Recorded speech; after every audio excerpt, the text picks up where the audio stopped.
여러분 안녕하십니까? 이어서 대구 경북 소식 전해드립니다. 오늘 대구와 경북 지역은 가끔 구름 많은 가운데 밤에 경북 북부 내륙에 소나기나 우박이 내릴 수도 있을 것으로 보입니다. 오늘 아침 최저 기온은 대구 15.2도, 포항 15.9도, 안동 13.8도 등 8.8도에서 16도의 분포로 어제와 비슷했습니다. 낮 최고 기온은 대구 30도 등 22도에서 30도의 분포로 어제보다 2도 정도 높아 덥겠습니다. 대구 기상청은 오늘 밤 경북 북부 내륙에 돌풍, 천둥, 번개와 함께 소나기나 우박이 내릴 수도 있겠다면서 유의해달라고 당부했습니다. 토요일인 내일은 대체로 흐리다가 밤부터 차차 맑아지겠지만 경북 북부 내륙에는 오후에 소나기나 우박이 내릴 가능성도 있을 것으로 내다봤습니다. 어제 변호사 사무실 건물 화재로 7명이 숨졌습니다. 남성 2명에게서 흉기에 찔린 흔적이 여럿 발견돼 경찰은 수사를 확대하고 있습니다. 취재 결과 해당 사무실에서 근무하던 직원 1명이 유일하게 현장을 탈출해 살아남은 것으로 확인됐는데요. 경찰은 해당 직원에게서 사건 경위를 조사하고 있습니다. 양관희 기자가 보도합니다. 취재진이 불이 난 2층을 단독 촬영한 영상을 보면 벽은 새까맣게 탔고 집기류는 녹아내렸습니다. 당시 화재 규모를 짐작케 합니다. 불이 시작된 이 사무실에서 50대 방화 용의자를 포함해 7명이 숨진 채 발견됐습니다.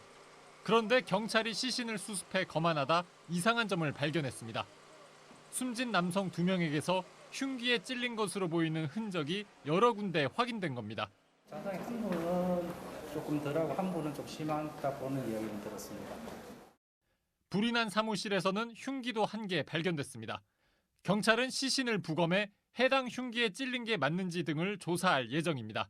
그게 어느 게 먼저인지 치명적인 게 어느 건지는 부검해야 나오거든요. 한편 해당 사무실에서 근무하던 직원 1명이 유일하게 참극을 피한 것으로 취재 결과 확인됐습니다. 해당 직원은 불이 난 사무실에 따로 마련된 방에서 근무하다 사건이 터지자 창문을 통해 2층에서 뛰어내려 목숨을 구했습니다. 경찰은 해당 직원을 통해 당시 용의자가 흉기를 휘둘렀는지 등을 조사하고 있습니다. 용의자는 지난해부터 8억 원 상당의 투자금 반환 소송을 시행사 대표와 벌이고 있는데 불이 난 사무실을 사용하던 변호사가 상대편 법률 대리를 맡고 있었습니다. 담당 변호사는 화재 당시 다른 지역에서 열린 재판에 참석해 화를 면했습니다. 경찰은 용의자가 1심 재판에 패소해 앙심을 품고 범행을 저질렀을 가능성이 큰 것으로 보고 있습니다. 경찰은 오늘 오전 2차 현장 감식을 벌여 인화 물질 종류와 정확한 화재 원인을 조사할 방침입니다. 피해자 합동 분향소는 오늘 경북대병원에 마련될 예정입니다. MBC 뉴스 양관입니다. 변호사 사무실 건물 화재 사망 사건을 수사하고 있는 대구지방경찰청은 사망한 방화 용의자가 살고 있던 대구 수성구 아파트에서 인화성 물질이 든 네모난 통을 발견했습니다. 경찰은 이 인화성 물질과 화재 현장에서 발견한 물질이 같은 건지 국립과학수사연구원을 통해 확인하는 한편 이 물질을 언제 어디서 구입했는지도 확인해서 용의자가 언제부터 범행을 계획했는지를 조사할 계획입니다.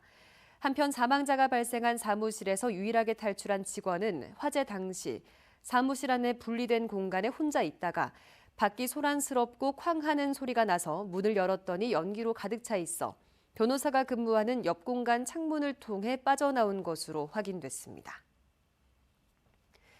대한변호사회는 대구 법률사무소 방화 사건과 관련해 희생자들의 안타까운 희생을 애도했습니다. 변협은 재판 패소의 앙심을 품은 50대 남성이 소송 상대방 측 변호사 사무실에 불을 지르고 동료 변호사와 다수의 무고한 직원들의 생명을 앗아갔다며 법조계를 포함한 사회 전반에 큰 충격을 주고 있다고 밝혔습니다. 또 의뢰인의 권익을 보호하는 역할을 수행하는 변호사를 향한 테러가 21세기 대한민국에서 자행됐다는 사실에 개탄을 금하지 않을 수 없다며 이번 사건은 변호사 개인을 향한 범죄를 넘어 사법체계와 법치주의를 위협하는 행위라고 비판했습니다. 대구 한국가스공사 농구단이 이적 시장에서 공격적인 투자와 함께 전력 보강에 성공했습니다.